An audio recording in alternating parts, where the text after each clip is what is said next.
Hey, we're back here. So this is the file we just worked on in the first little lesson there.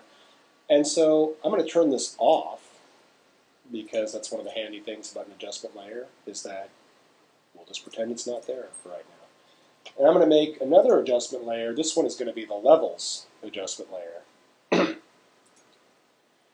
And the levels adjustment layer shows us the histogram, which you might remember from the, I'll turn that off and turn on the curves layer. Oops. There we go, curves. That's that gray histogram back here. It's not just a cool looking thing that arbitrarily puts back there because it looks kind of scientific and awesome. It's actually the exact histogram that shows up in your levels adjustment layer. So on the levels adjustment layer, this is our histogram. What this is showing us is the distribution of values, and values are darks and lights, across the image. And the first thing you'll notice about this image is that there's nothing in the dark end and very little and nothing in the light end. Everything is clustered here in the middle, and that's why the photo looks washed out, because a photo that's washed out doesn't have a lot of contrast to it. And contrast, value contrast, is extreme differences, or high value contrast means high difference between dark and light. So one of the cheesiest and sleaziest ways to fix it is just drag the black point over until it picks up some of the values here, drag the white point over until it picks up some of the values there, and you've got instant value contrast adjustment. And again, you can see the results. Looks much better with the value contrast. And again, I didn't have to think about it. I just pulled it over so I was picking up some of the values there. The third slider here is the gray point, and that's 50% gray. And so if I slide it to the left this way, it's actually going to make I slide it towards the dark, it actually makes the image lighter.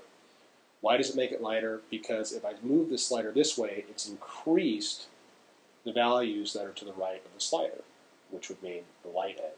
If I go this way, it makes the image darker because it increases the value to the left of the slider, which is the dark end.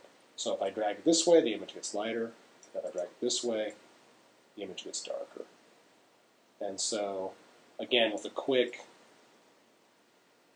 gray point adjustment 2, you're really starting to get an improvement in the image there. Now this is the equivalent of grabbing that RGB curve and just pulling it down in the middle. That's what basically adjusting the gray point does. And let me turn this off so we're back to our original. Let me show you that on the curves. I go back to curves here. This is my RGB, the black one. So this is just the even distribution. Dragging this middle point that I just click and drag, that's the equivalent of moving the gray point slider on the levels.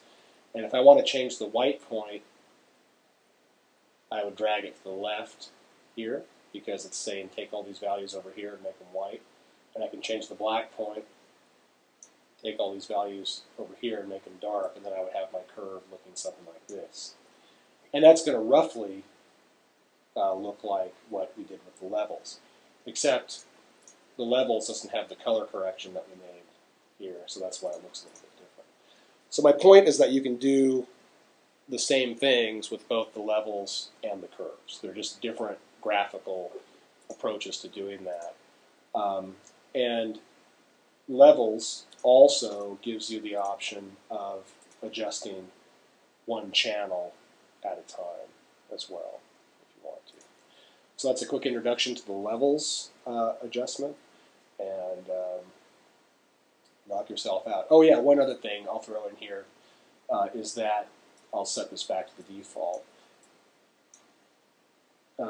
And I'll let Dennis say more about this, because this is more of a photographer's trick. You can set the black point or the white point. So the way you set a black point is to go out here in the photo and find something you want to set to be the darkest dark.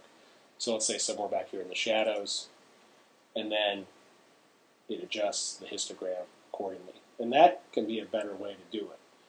So there's really no right way to do this stuff. Just experiment with it, see what works best for you, and definitely check out the way other people handle things, because this is a real quick, down and dirty way to do things, but there are a lot of people that do going to, make a career out of doing things like color correction. And they've got some nifty tips, I'm sure.